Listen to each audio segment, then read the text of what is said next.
Oh, hello, and welcome to the creation of America's favorite treat, ice cream. It takes a lot to make a stew. A pinch of salt and laughter too.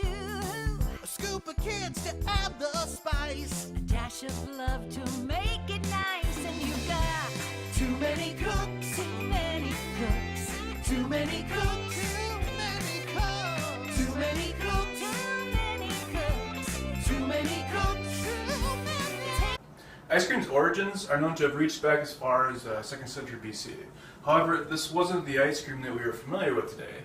Back then it was more of a flavored ice with sugar. Alexander the Great and King Solomon enjoyed ice flavored with honey, while later on it was reported that the Roman Caesar Nero in 45 AD had servants collect snow from the mountains and store them in caves where he would flavor them with fruits and juices. Nearly 1,000 years later, Marco Polo returned from the Far East with recipes for sugar.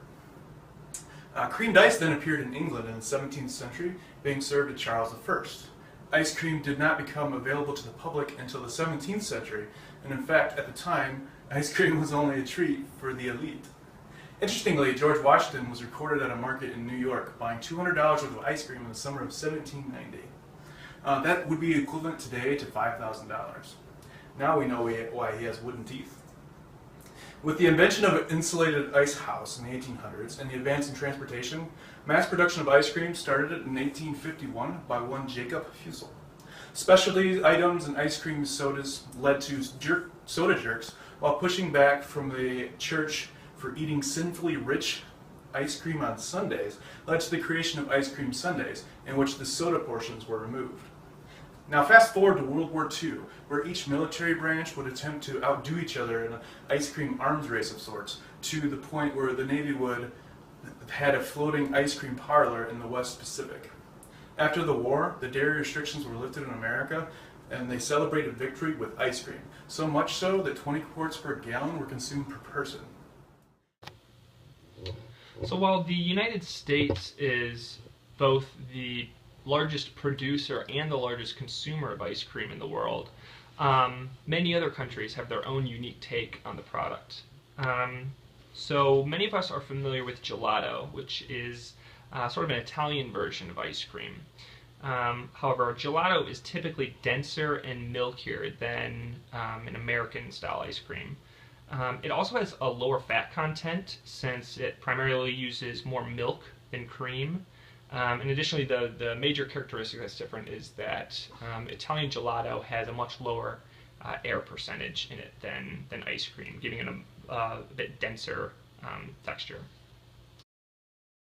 Moving to Japan, one of their treats is a mochi ice cream. So basically, mochi is a sticky rice that's been pounded into a soft texture, and then they'll fill this mochi with an ice cream filling. A lot of the popular flavors include green tea or a sweet red bean paste.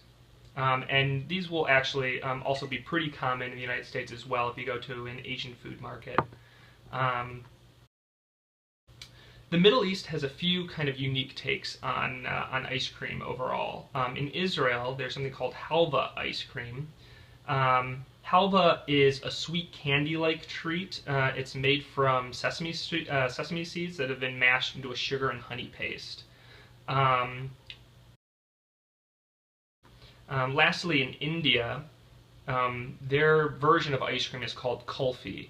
Basically, it's a mix of condensed milk, sugar, and they'll include things such as saffron or cardamom, and it has a texture a little bit more similar to a custard as opposed to an American ice cream dish. And this is also kind of found in street markets. And what they do is they'll actually keep this frozen in earthenware pots of ice and salt. Be sure to wash your hands before you start. For safety of the food, make sure you maintain all items at or below 40 degrees Fahrenheit while not using them. There are 5 basic components to any ice cream recipe: ice crystals, fat, sweeteners, air, and other toppings or ingredients. For our recipe, we'll be using 3 cups of half and half, 1 cup of heavy cream, 9 ounces of granulated sugar, and 2 teaspoons of vanilla extract. Additionally, we'll be using 8 egg yolks to make a custard base, and therefore this will be a New York styled ice cream, as compared to a Philadelphia style which uses no eggs. The milk products that we have are ultra-pasteurized, which means that the product has been heated to a minimum of 280 degrees Fahrenheit for a minimum of 2 seconds. This process kills virtually all the bacteria of concern in milk products, but is not considered to be sterile, so it still requires refrigeration.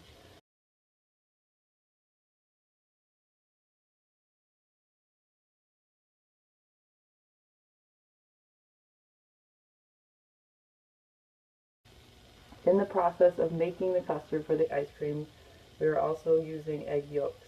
The dairy mixture with the eggs will be heated to 170 to 175 degrees Fahrenheit in order to kill bacteria, but refrain from fully coagulating the eggs. Once this temperature has been reached, rapid cooling is necessary to keep it out of the danger zone in which bacteria can grow, which is 40 degrees to 140 degrees Fahrenheit. Ultra-pasteurization is more typical with creams and specialty dairy products such as the half and half and heavy whipping cream that we have selected for the ice cream. We will essentially be repasteurizing the milk products when we are heating them up to about 185 degrees Fahrenheit.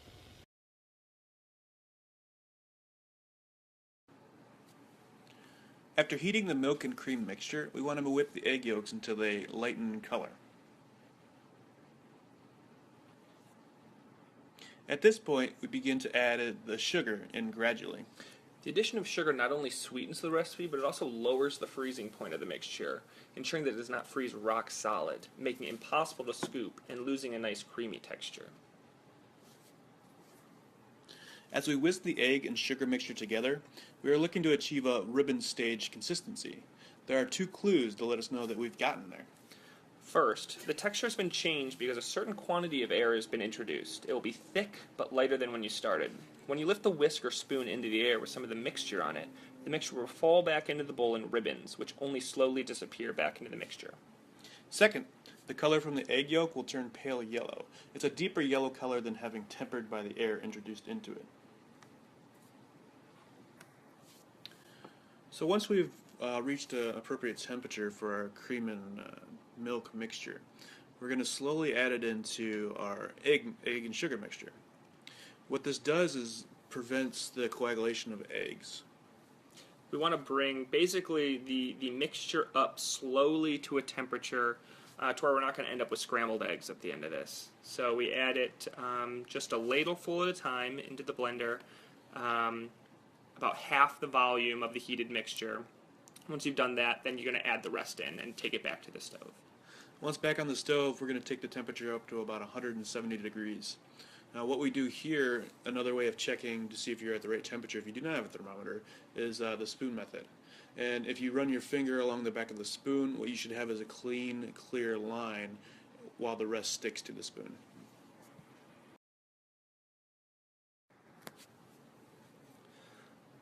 So once we've reached this desired consistency, we're going to move our heated mixture into a bowl and allow it to cool for about 30 minutes. At that point, we're going to add our vanilla in, give it a little stir, and then move this custard mixture into the refrigerator to let it cool down a little bit more rapidly. And at this point, we're going to leave the lid off of it because we don't want to form any condensation. But after about 5 or 10 minutes, we'll throw a lid on there and keep it in the fridge. So in terms of additions to this ice cream, we decided to add toasted nuts, and the act of toasting these nuts results in a reaction between the proteins and sugars, and it results in darker colors. And this is due to the Maillard reaction, and in some nuts this can actually increase the antioxidant properties of the nuts. Toasting also boosts the flavor. You can sometimes get low notes of caramel or earthiness, and it tends to reduce the bitterness or sour flavors. Also, toasting nuts tends to give them a crisp texture, and with pecans specifically, the fats are stabilized by monounsaturated and saturated fats, which makes the polyunsaturated fats less susceptible to damage by heat during the toasting process. However, over roasting these nuts, the fats can become rancid and sometimes result in undesirable flavors and bitterness. So now we're going to pull our cylinder out of the freezer, and we had allowed this to cool for 24 hours. It is pretty critical to make sure that the cylinder and our ice cream mixture are cold enough for this process to proceed. We assemble the ice cream maker, and then we pull our chilled mixture, which has been resting for about 24 hours, into the ice cream mixer. So after we've assembled the ice cream maker, we're going to turn on the machine, and then we're going to slowly pour in our custard mixture. The machine is going to be churning air into our custard, which is going to leave us with a much lighter, more voluminous final product that's also going to be a lot more delicious. So once we get our nice, evenly churned, fluffy ice cream mixture, what we can do is about 15 minutes in, we'll add in whatever flavors that you choose. In our case, we chose to use cinnamon, pecans, and bananas.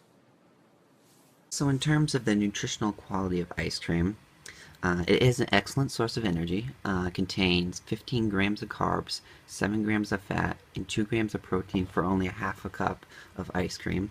It is also rich in phosphorus and calcium, as well as vitamin A, C, D, E, as well as thiamine, riboflavin, niacin, folate, vitamin B6, vitamin B12, and a small amount of vitamin K.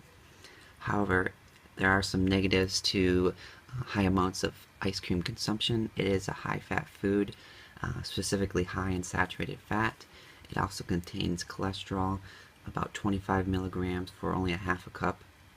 It's also high in sugar, which may contribute to weight gain, cavities, increases in triglycerides, and also may pose risks for diabetes in the future.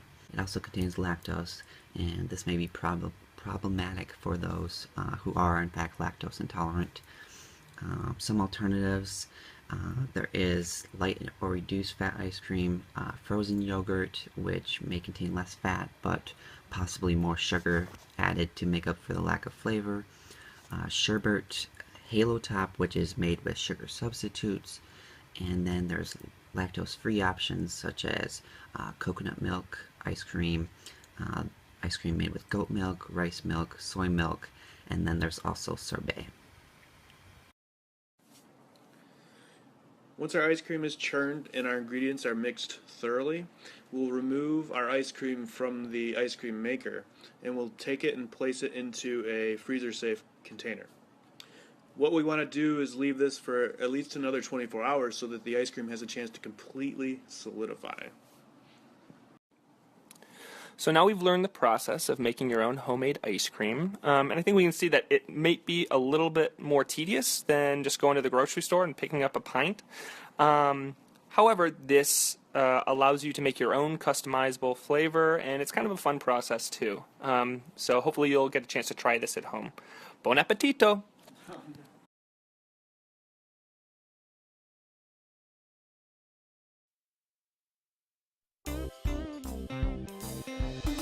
It takes a lot to make a stew. A pinch of salt and laughter too.